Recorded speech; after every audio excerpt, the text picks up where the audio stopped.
Hello everyone, here we've got Motorola Edge 30 Ultra, and let me show you how to change wallpaper.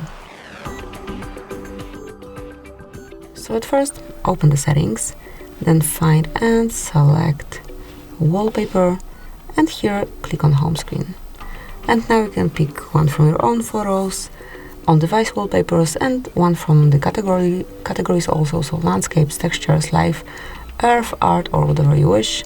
Let me pick landscapes. And we can apply, for example, this one. Then you can customize it as only you wish and click on confirmation mark to apply the change.